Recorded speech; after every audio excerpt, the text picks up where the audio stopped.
Bonsoir mesdames et messieurs et bienvenue dans Ce fait du jour. Le deuxième vice-président Joseph Boutore a effectué une visite aujourd'hui au cercle nautique et sur le site dit Koumassé se trouvant sur les rives du lac Tanganyika.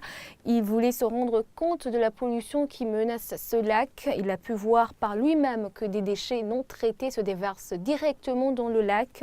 Cette pollution a une incidence sur l'eau utilisée par la Régie des eaux. Elle est obligée aujourd'hui d'aller à 3 km des rives du lac pour capter l'eau.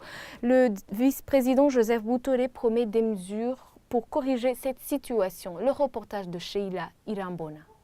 Le deuxième vice-président Joseph Boutore a commencé sa visite à la station de pompage 1 de la Régie des eaux, se trouvant au quartier asiatique. Les techniciens lui ont expliqué qu'à cause de la pollution, l'eau qui était jadis captée à 800 mètres des rives est aujourd'hui captée à 3 km. Joseph Boutore s'est ensuite rendu au cercle nautique et au site dit Koumassé pour voir l'origine de cette pollution. Et là, le constat est plutôt alarmant. Des déchets en provenance des ménages de la capitale et les eaux non traitées des usines se déversent directement dans le lac. Le deuxième vice-président affirme qu'il n'est pas trop tard pour prendre des responsabilités face à cette situation. Il promet que des mesures concrètes vont être prises pour y remédier. Il est temps, même s'il est tard, de prendre des mesures courageuses pour protéger le lac Tanganyika, sa biodiversité et ses entourages. Et côté gouvernement, je pense que les organes de l'État sont au complet. Les instruments légaux qui sont la véritable source pour pouvoir agir efficacement sont disponibles. Et qu'est-ce qui manque? Peut-être la détermination, peut-être la bonne volonté pour servir. Et j'ose espérer qu'à travers cette visite, les différents responsables concernés reçoivent une dose de plus de courage pour pouvoir agir.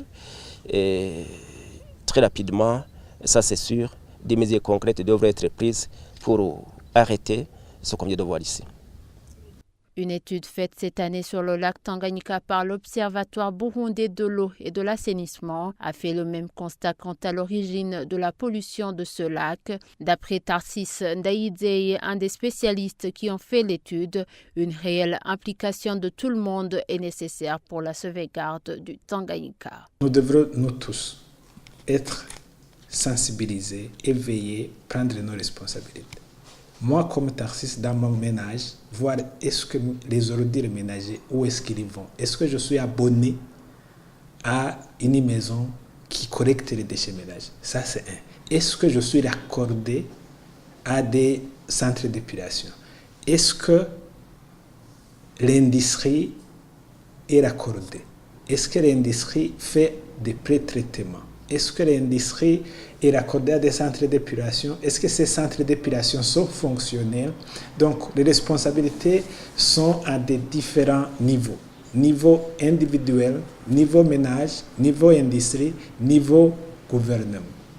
Nous devrons travailler collégialement avec la fonction régalienne de l'État. Le gouvernement doit suivre au quotidien pour voir si les ménages, si les industriels, si les détenteurs des unités de transformation respectent la loi, parce que la loi, nous nous réjouissons ici, nous avons des lois. Loi sur la pêche, loi, code de l'environnement, code de l'eau. Nous avons pas mal d'instruments juridiques qu'on peut utiliser pour contraindre ces gens qui polluent le lac, les ramener à l'ordre. En 2017, le lac Tanganyika a été classé le lac le plus menacé au monde par Global Nature Fund. Cette ONG propose une gestion globale des déchets solides et des eaux usées dans des villes riveraines du lac pour le sauver. Voilà, c'est ici que nous clôturons Ce fait du jour. À demain.